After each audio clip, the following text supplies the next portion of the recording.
ఊరా చల్లగాలి మోసుకొచ్చెరా సేను శిలకల ముచ్చట్లు దారి పొడుగు సెట్ల కొమ్మలా రాలుతున్న పూల సప్పట్లు గట్టి మోపులు కాల్వ గట్టులు చెమట సుక్కల్లో తడిసిన ఈ మట్టి గంధాల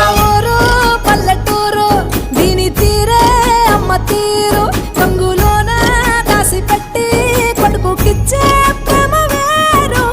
ఊరు పల్లెటూరు దీని తీరే కన్న కూతురు